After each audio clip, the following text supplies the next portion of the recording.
মৰিগাঁৱত সংঘটিত হৈছে এক নিকৃষ্ট কাণ্ড।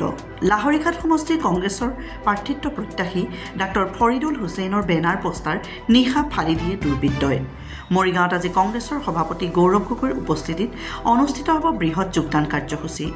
উক্ত কাৰ্যসূচীত জিলাখনৰ ৩টা সমষ্টিৰ দলীয় প্ৰাৰ্থিত্ব বিচৰা বিভিন্ন প্ৰাৰ্থিত্ব প্ৰত্যাশীসকলৰ বেনাৰ পোষ্টাৰ আঁৰিছিল সমৰ্থকসকলে। কিন্তু কোনো দুৰ্বৃত্তই নিশাৰ সুযোগ লৈ লাহৰীঘাট বিধানসভা সমষ্টিৰ প্ৰাৰ্থিত্ব প্ৰত্যাশী ডাক্তৰ ফৰিদুল হুছেইনৰ বেনাৰ পোষ্টাৰ ফালি দিয়ে। ইয়াকে লৈ ডাক্তৰ ফৰিদুল হুছেইনৰ সমৰ্থকসকলে তীব্ৰ প্ৰতিক্ৰিয়া প্ৰকাশ কৰে।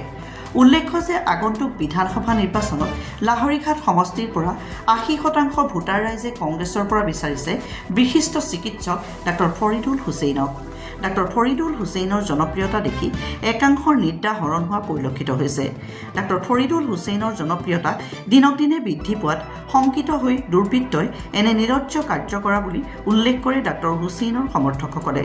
লগতে এনে ঘটনাক তীব্ৰ গৰিহণা দিয়াৰ লগতে জিলা কংগ্ৰেছক ব্যৱস্থা গ্ৰহণ কৰিবলৈ দাবী জনায়। নিউজ ডেস্ক ৰিপৰ্ট, বতন্ত্ৰবা লাইভ। হয়, এই পোষ্টাৰ ছিঙি কি দেখুৱাব বিচাৰিছে বৰ্তমান ডক্টৰ ফৰিদুল ইছলাম এনেকুৱা এজন ফৰিদুল হুছেইন ডাঙৰীয়া এনেকুৱা এজন ব্যক্তি যিজন ব্যক্তি লাহৰঘাট সমষ্টি বৃহত্তৰ লাহৰঘাট সমষ্টি 80% মানুহৰ হৃদয়ত স্থান লাভ কৰিছে। এই পোষ্টাৰ ছিঙি তেওঁক বাধা দিব নোৱাৰে। পোষ্টাৰ ছিঙি যি টিকেটৰ প্ৰত্যাশী হিচাপে যি যাত্ৰা অব্যাহত ৰাখিছে সেই যাত্ৰাত কেতিয়াও বাধা দি ৰাখিব নোৱাৰে। আপোনালোকে জানে যে এই এজন প্ৰতিষ্ঠাপক বা সমাজবিৰোধী মানুহ আৰু সমাজবিৰোধী হিচাপে সমাজৰ সকলো শ্ৰেণীৰ মানুহক সেৱা আগবঢ়োৱাৰ স্বাৰ্থত আজি লাহৰঘাট সমষ্টিলৈ ওলাই আহিছে আৰু লাহৰঘাট সমষ্টি 80% মানুহে হৃদয়ত স্থান দিছে। আৰু সেইজন মানুহৰ যদি কোনো সমাৱেশত পোষ্টাৰ লগা পোষ্টাৰ ছিঙি তেওঁক হে প্ৰতিপন্ন কৰিব বিচাৰিছে বা এই ৰাস্তাৰ পৰা বিচলিত কৰিব বিচাৰিছে, ই মূৰ্খ স্বৰ্গত বাস কৰিছে। বৰ্তমান লাহৰঘাট সমষ্টিৰ এটাই নাম ডক্টৰ ফৰিদুল হুছেইন। ডক্টৰ ফৰিদুল হুছেইন আৰু ফৰিদুল হুছেইনে টিকেট পোৱাৰ যি আশা সেই আৰু আগবাঢ়ি গৈ আছে। কাৰণ আশা আগবাঢ়ি যোৱাৰ কাৰণেই এনেকুৱা কাৰ্যত এটা দুষ্কৃতিকাৰী দলে নিয়োগ হৈছে।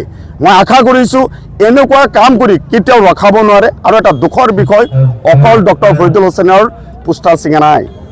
আমাৰ ইয়াত আছে সন্মানীয় অসম প্ৰদেশ কংগ্ৰেছ কমিটিৰ সভাপতি তথা বিৰোধী দলৰ লোকসভা বিৰোধী দলৰ উপদলপতি গৌৰৱ গগৈ ডাঙৰীয়া, ইয়াত আছে আমাৰ প্ৰদ্যুৎ বৰদলৈ ডাঙৰীয়া। আমাৰ নেতৃত্বৰ ফটো থকা পোষ্টাৰখন ফালি মূৰ্খামিৰ বাহিৰে আৰু একো পৰিচয় দিয়া নাই। আমি আশা কৰিছোঁ ডক্টৰ ফৰিদুল হুছেইন যদি ৰাইজৰ অন্তৰত থাকে, ইয়াই যথেষ্ট। ৰাইজৰ আশীৰ্বাদ আছে, ৰাইজৰ অন্তৰত আছে। আগন্তুক দিনৰ সফল যাত্ৰাত আগবাঢ়ি গৈ আছে আৰু সফল হ'ব বুলি আশা কৰিছোঁ। ধন্যবাদ। বেনাৰ পোষ্টাৰ ছিঙি পেলাইছে, এইটো কোনো দুষ্ট চক্ৰ হ'ব। কোনো দুষ্টকাৰী দুষ্ট চক্ৰ এনেকৈ কাম কৰিছে। সিহঁতে ভাবিছে যে ইয়াত ডক্টৰ ফৰিদুল ইছলামৰ বেনাৰ ছিঙি দিলেই চফা হৈ যাব। কিন্তু ডক্টৰ ফৰিদুল হুছেইন লাহৰীঘাট সমষ্টিৰ ৰাইজৰ হৃদয়ৰ মাজত সোমাই গৈছে। 80% 90% মানুহৰ হৃদয়ত আছে। এনেকুৱা দুষ্ট চক্ৰ পোষ্টাৰ ফালিও ফৰিদুল ইছলামক লাহৰীঘাটৰ ৰাইজৰ হৃদয়ৰ পৰা আঁতৰাব নোৱাৰিব। এইবাৰ লাহৰীঘাটৰ পৰিৱৰ্তনৰ বতাহ বৈছে।